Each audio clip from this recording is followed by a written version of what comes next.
Esse texto começa falando sobre pessoas que nós não conhecemos, que não têm mais tanta importância para a vida comum, tem sim importância somente para a história.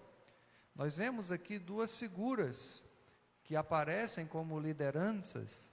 Uma é o próprio César, o imperador romano, Augusto, e outra é o governador da Síria, que é Quirino.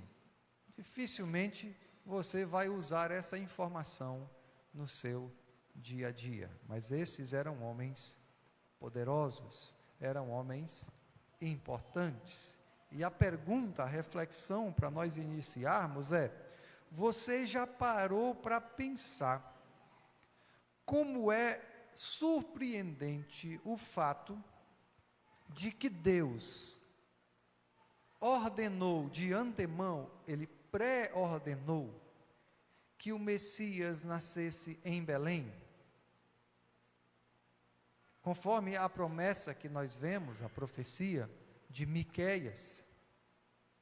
Você já parou para pensar que Deus planejou tudo tão brilhantemente, que quando chegou o tempo do bebê nascer, um bebê que os seus pais não moravam em Belém, os pais do Messias, que moravam em Nazaré, tiveram de ir para a cidade da profecia, que para cumprir a sua palavra e trazer José e Maria até Belém, Deus colocou no coração do imperador, Ele colocou na cabeça de César Augusto que todo mundo do Império Romano tinha que ser recenseado, tinha que ser inscrito, cada um na sua própria cidade natal.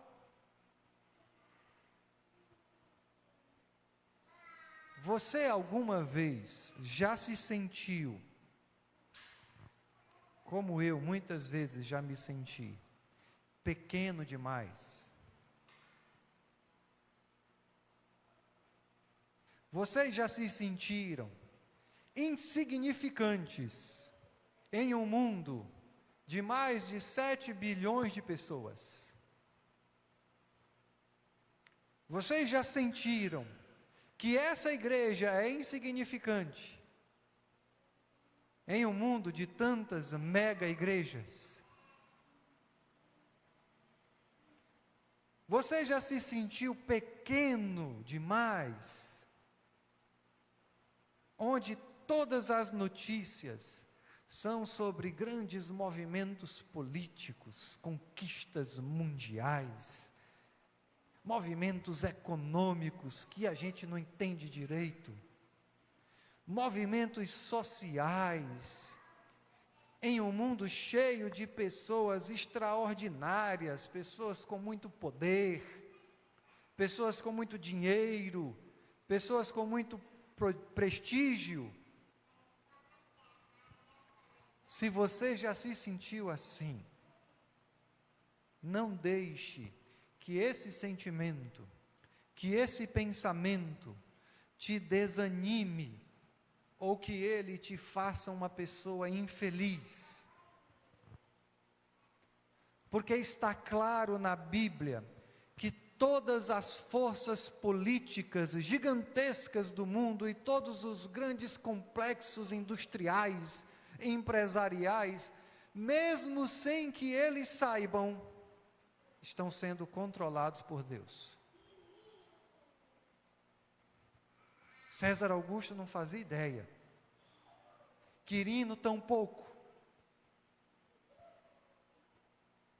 Tudo por causa, tudo em prol, tudo em benefício do pequeno povo de Deus. Tudo em seu benefício. Tudo isso para abençoar você. Tudo pela pequena Maria, pelo pequeno José, que precisavam ser levados de Nazaré a Belém. Deus usa um império para abençoar os seus filhos. Não pense que porque você passa por adversidades, não pense que porque você passa por problemas graves, problemas sérios, eu não estou diminuindo a sua vida e a sua luta, mas não pense que a mão do Senhor perdeu a sua força. Não pense que Ele abandonou você.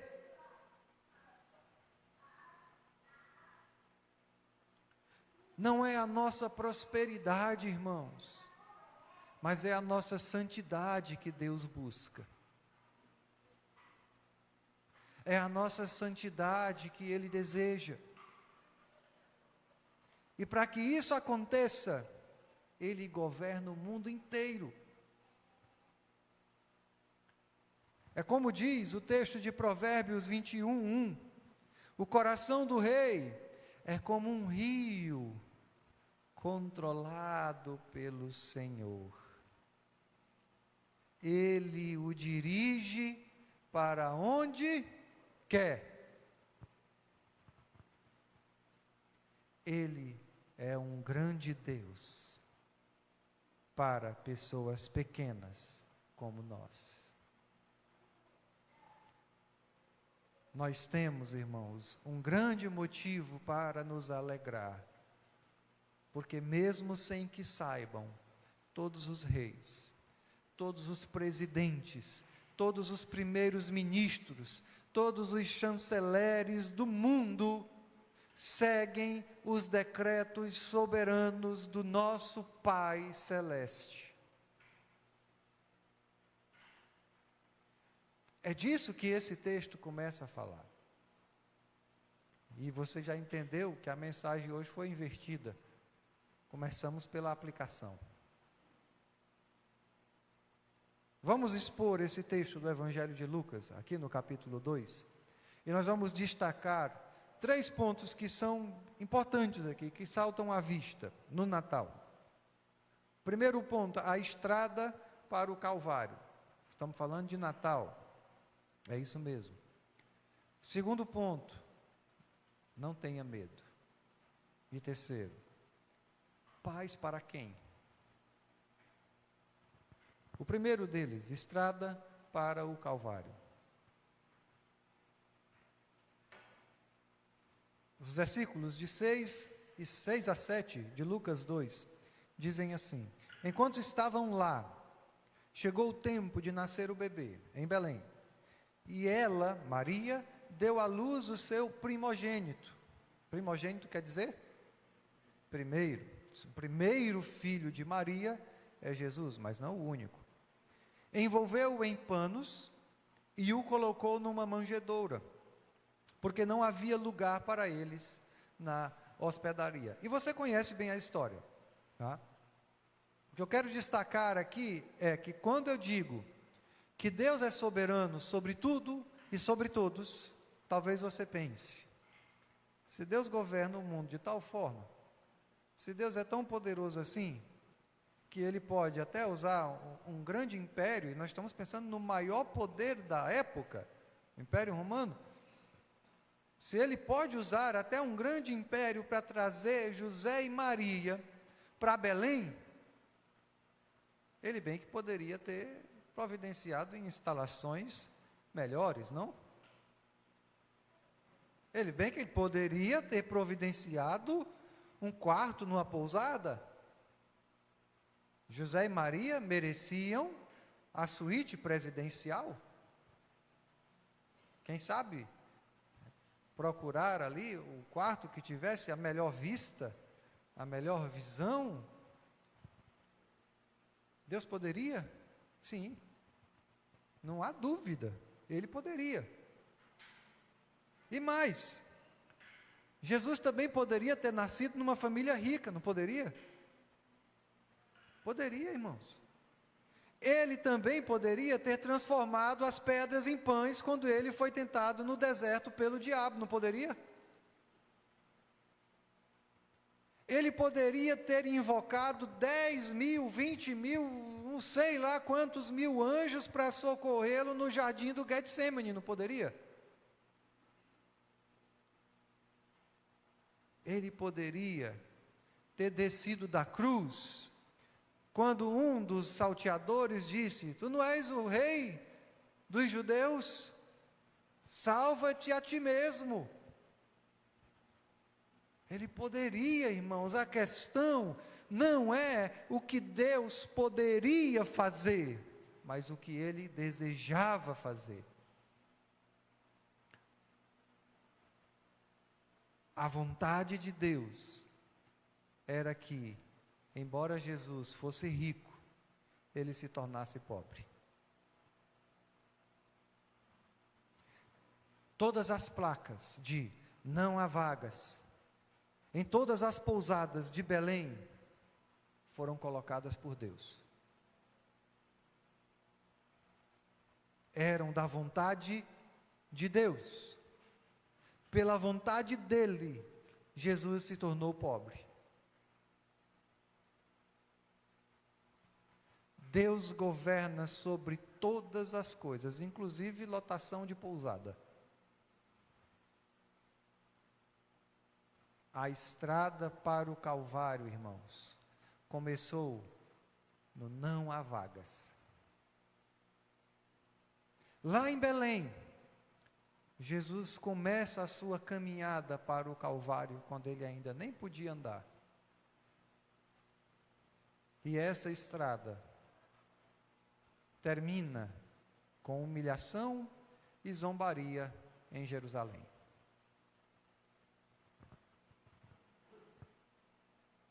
Nós não podemos, irmãos, nos esquecer que foi o próprio Senhor Jesus que disse em Mateus 16, 24, se alguém quiser acompanhar-me, negue-se a si mesmo, tome a sua cruz e siga-me. Vivemos um cristianismo raso, engodado, mentiroso, falsificado, que diz: se você quiser seguir a Cristo, traga os seus desejos, traga os seus objetivos, traga os seus sonhos, tome a sua Ferrari e siga-me.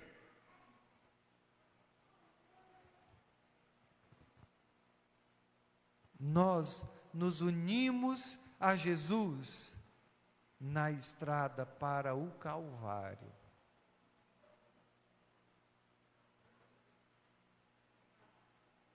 Nós ouvimos ele dizer, em João 15, 20, nenhum escravo é maior do que o seu senhor.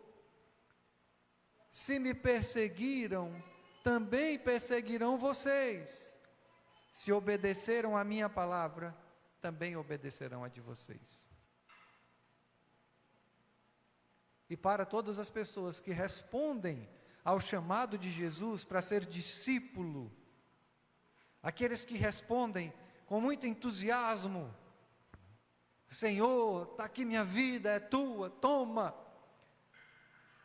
Entusiasmo, achando que seguir a Jesus é uma coisa fácil, acreditando que seguir a Jesus é uma coisa cômoda. Ele diz em Mateus 8:20, as raposas têm suas tocas, e as aves do céu têm seus ninhos, mas o Filho do Homem não tem onde repousar a cabeça. Eu vou dizer uma coisa para vocês: ninguém em seu estado normal quer seguir a Jesus, porque seguir a Jesus é loucura.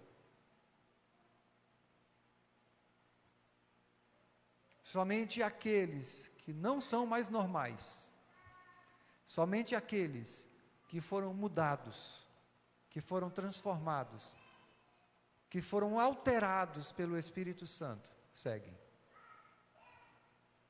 Então, sim, Deus poderia ter dado a Jesus um quarto na pousada. Ele poderia, irmãos, ter dado um nascimento esplendoroso em um palácio, se ele quisesse.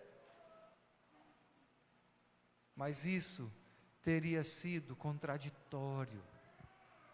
Isso teria sido um desvio na estrada para o Calvário. Jesus, segundo os estudiosos da Bíblia, passou por 2 momentos na sua vida terrena. A vida de Jesus aqui pode ser dividida em 2 partes. A primeira parte é a humilhação. E essa humilhação, creio eu, começou no nascimento. Aí está a história. Aí estão as evidências. A humilhação inicia no Natal. E a segunda parte da vida de Jesus é a exultação. Só que a exultação só acontece com o Cristo ressurreto. Quando ele foi assunto aos céus e se assentou à destra do Pai e disse: toda autoridade, todo poder me foi dado no céu e na terra. Essa é a estrada para o Calvário. Essa é a estrada que Jesus nos chama a tomar. Negue-se a si mesmo, tome sua cruz e siga-me. Segundo ponto, não tenha medo. Versos de 8 a 11. Havia pastores que estavam nos campos próximos e durante a noite tomavam conta dos seus rebanhos. Essa é uma das evidências que comprova que dificilmente Jesus tenha nascido nessa época do ano, porque como os pastores estavam no campo à noite, possivelmente era verão, e nessa época nós não temos verão na Palestina, mas isso é irrelevante. Os pastores estavam no campo tomando conta dos seus rebanhos, e aconteceu que um anjo do Senhor apareceu-lhes. E aí você imagina a cena, e a glória do Senhor resplandeceu ao redor deles. Você fica imaginando como é que vai ser quando o nosso Senhor voltar, porque um anjinho já espalha a glória do Senhor. A glória do Senhor resplandeceu ao redor deles, e eles, é claro, ficaram com medo. Só que a expressão não é só essa. Lucas diz que eles ficaram aterrorizados. Aterrorizado é quando você está diante da situação que mais impõe medo na sua vida. Foi assim que eles ficaram. Prossegue o texto. Mas o anjo lhes disse: não tenham medo. Estou lhes trazendo boas novas de grande alegria. Você vê que aqui, irmãos, tudo é grande, não é? Aqui tudo é hipérbole, tudo é grande. A glória é grande, a notícia é grande, o medo é grande. Estou trazendo boas novas de grande alegria, que são para todo o povo. Hoje, na cidade de Davi, isso é Belém, lhes nasceu o Salvador, que é Cristo o Senhor.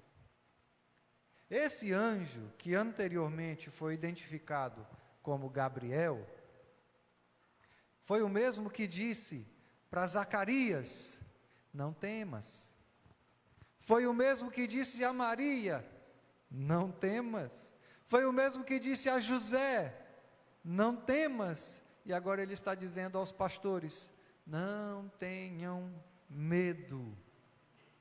Para nós, pecadores, ter medo é normal, irmãos. É normal. Sabe? E quanto mais culpados nós somos, mais tememos. Medo de ser descoberto fazendo alguma coisa errada. Medo de que a doença não tenha cura. Medo de que os problemas do mundo não sejam resolvidos. Medo de morrer e encontrar o Senhor face a face. Mas mesmo que seja natural sentir medo, Deus enviou Jesus com essa frase: não tenham medo. Hebreus 2, 14 e 15, diz que Jesus também participou dessa condição humana, para que por sua morte derrotasse aquele que tem o poder da morte, isto é, o diabo, e libertasse aqueles que durante toda a vida estiveram escravizados pelo medo da morte. Veja essa última parte. Toda a vida estiveram escravizados pelo medo da morte. Isso nos ensina algo tremendamente libertador, algo muito importante para a sua vida diária. Se o pior medo do seu coração, o medo da morte, foi tirado através da morte de Cristo, então certamente Deus não quer mais que você viva com medo das coisas pequenas. Deus não quer mais que tenhamos medo das coisas menores da vida. Do que eu estou falando?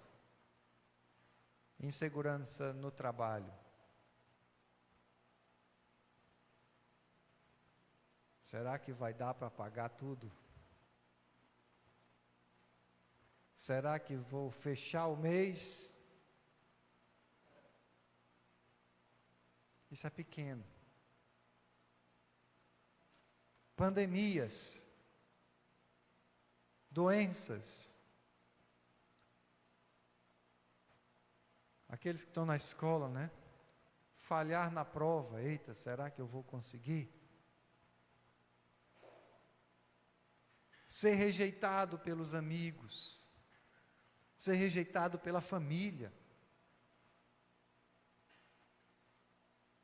A mensagem do Natal, irmãos, é: não tenha medo. Não tenha medo, porque Deus está governando o mundo para o seu bem. Deus está governando o mundo para o bem daqueles que o amam.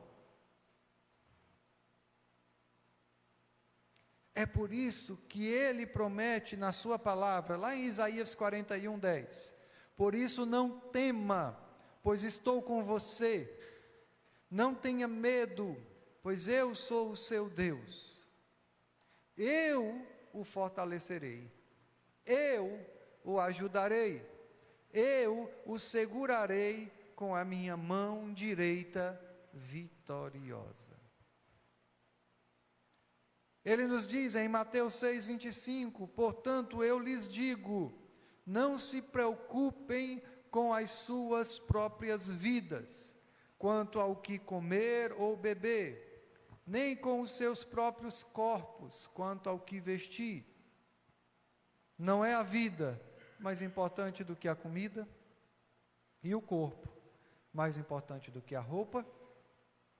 Ele nos diz no Salmo 55, 22, entregue as suas preocupações ao Senhor, e Ele o susterá. Jamais permitirá que o justo venha a cair. Ele nos diz no Salmo 27, 1, o Senhor é a minha luz e a minha salvação. De quem terei temor?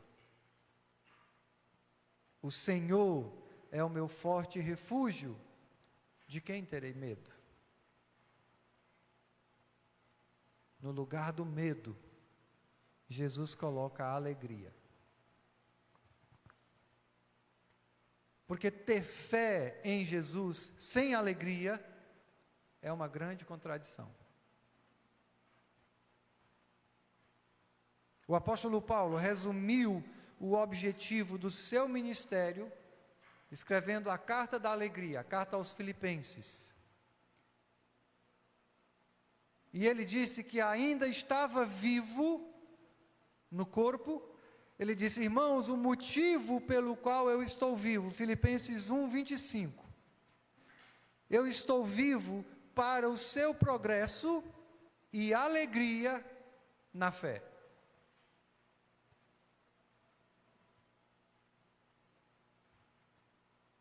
Aos Romanos, Paulo disse em Romanos 14:17: pois o reino de Deus não é comida nem bebida, mas justiça, paz e alegria no Espírito Santo. Aos Tessalonicenses ele disse, 1 aos Tessalonicenses 5:16: alegrem-se sempre. Aí você tem dificuldade de memorizar um versículo, comece por esse. O nome é maior do que o versículo. 1 aos Tessalonicenses 5:16: alegrem-se sempre. Sempre? Seria isso loucura? Eu já disse. É mesmo. Gente normal não deixa o conforto do mundo para seguir a Jesus. Sempre, Paulo, sim. Mas não sem lágrimas, não sem dor, não sem frustração, não sem decepção, mas ainda assim alegres. Por quê? Porque nós sabemos que todo o medo ficou para trás. Porque o Natal é real. Todo o medo ficou no passado. Jesus nasceu. Ele é a nossa luz. Ele é a nossa salvação. Ele é a nossa alegria. Não há mais o que temer, irmãos. Lembre aí dos discípulos no mar da Galileia, apavorados. Estava acontecendo lá uma grande tempestade, e eles no meio do mar, o lago de Genezaré ali, chamado de Mar da Galileia, e eles ficaram apavorados, não é para menos. Jesus estava como? Dormindo. Preocupação zero. Eles acordaram o mestre e ele acalmou a tempestade. Como, irmãos? Falando. Ordenando. Às vezes o Senhor acalma a tempestade. Mas às vezes Ele deixa a tempestade nos acalmar.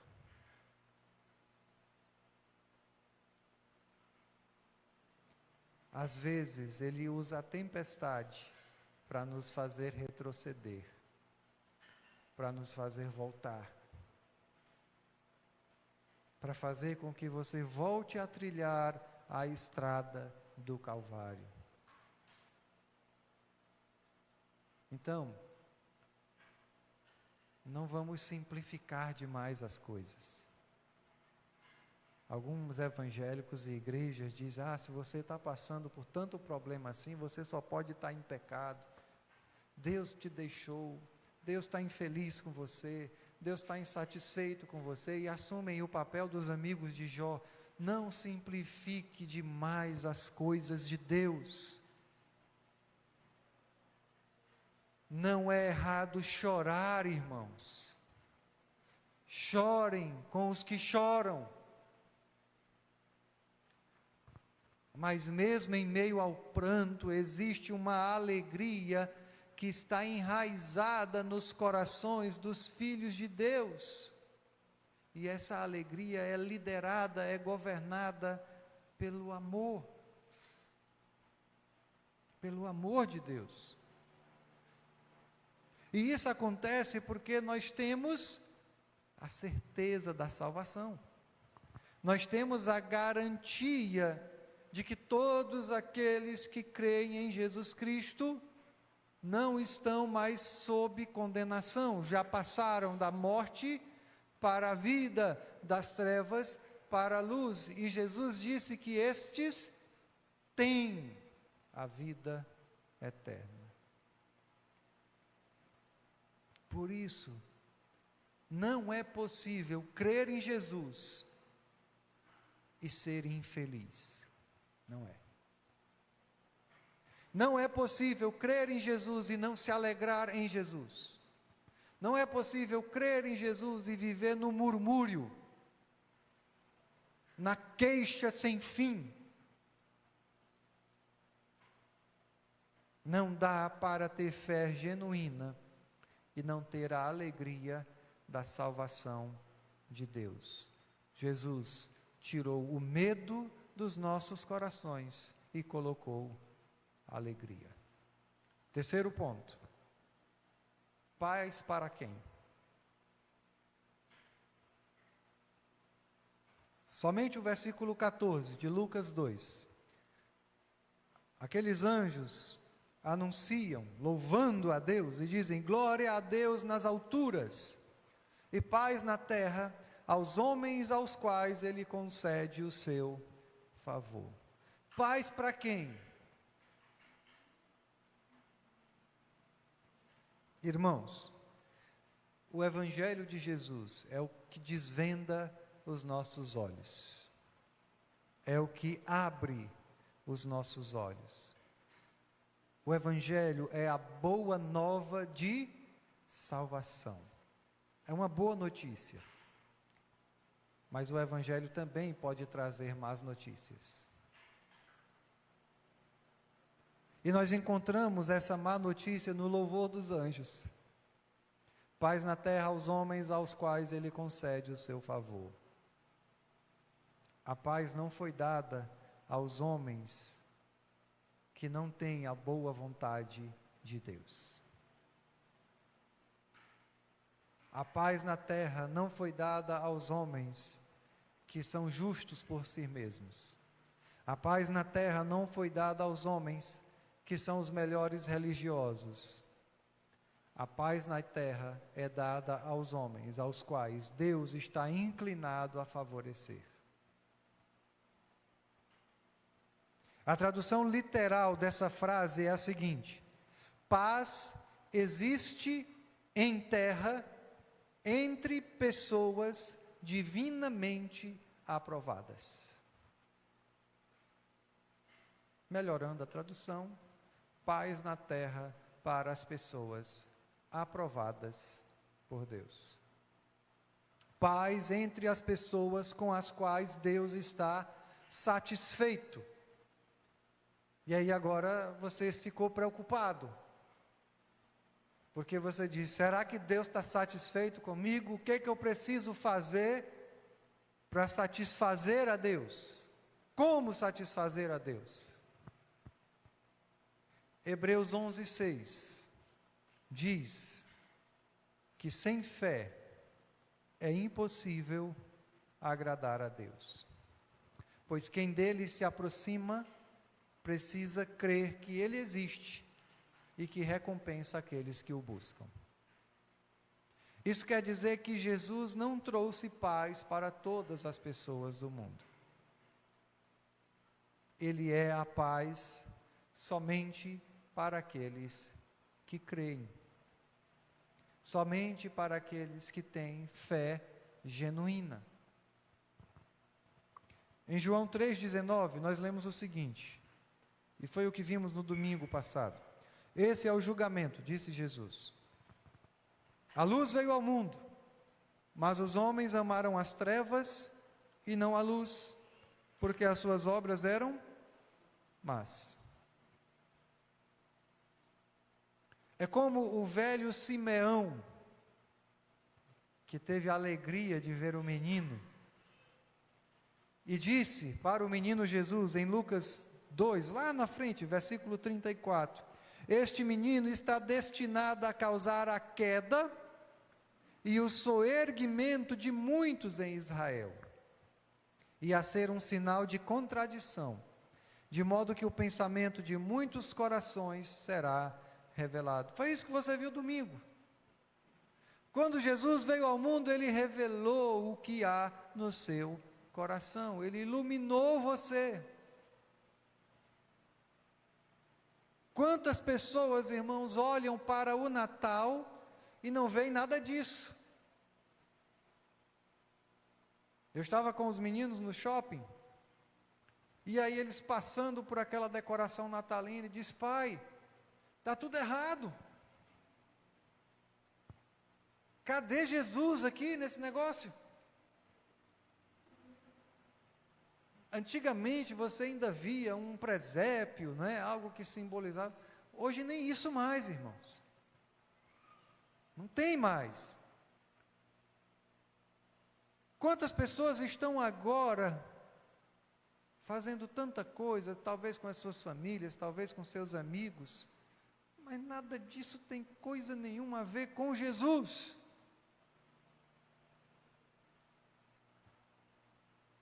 As pessoas não percebem que estão nas trevas da ignorância, porque o pecado as cegou. Jesus, segundo João 1, veio para o que era seu, mas os seus não o receberam. Tem gente que pensa que aqui João está falando só dos judeus. Não, ele está falando do mundo. Tudo é dele, irmãos. Ele veio para o que é dele. É como você chegar na sua casa e está um estranho lá e dizer: olha, você não é bem-vindo aqui, vai embora. Os seus não o receberam, contudo, aos que o receberam, quem são esses? Voltamos, fé. Aos que creram em seu nome, deu-lhes o direito de se tornarem filhos de Deus. E foi apenas, somente, exclusivamente, e eu estou sendo redundante de propósito, somente para estes discípulos, estes que creem, que Jesus disse em 14:27, João 14:27, deixo-lhes a paz, a minha paz lhes dou. Pastor, por que você disse que não é para todo mundo? Porque há uma contraposição, ele diz: eu não dou como o mundo a dá. Não se perturbem os seus corações, nem tenham medo. As pessoas que desfrutam da paz de Deus, essa paz que vai além de todo o entendimento, que ultrapassa todo o entendimento, são as pessoas que em todos os momentos, por meio da oração e da súplica, tornam suas solicitações conhecidas a Deus. Abrem o seu coração para o Senhor. Então veja, a chave que destranca o tesouro da paz com Deus é a fé em Jesus. É por isso que Paulo orou assim em Romanos 15:13, que o Deus da esperança os encha de toda alegria e paz, por sua confiança nele, por sua fé nele, para que vocês transbordem de esperança pelo poder do Espírito Santo. Quando nós acreditamos nas promessas de Deus, quando nós nos alegramos nele, quando nós recebemos a sua paz, Deus é glorificado em nós. Glória a Deus nas maiores alturas, louvaram os anjos, e paz na terra para as pessoas de quem Ele se agrada, as pessoas que creem. Vamos concluir, João 1, 4 e 5, diz que nele estava a vida, e essa vida era a luz dos homens. A luz brilha nas trevas, e as trevas não a derrotaram. Se você conhece essa luz, isso quer dizer que você é um discípulo de Jesus. Isso quer dizer que você é um crente em Cristo e é salvo por Ele. Todos aqueles que uma vez encontraram-se com essa luz, são pessoas que se tornaram como João Batista.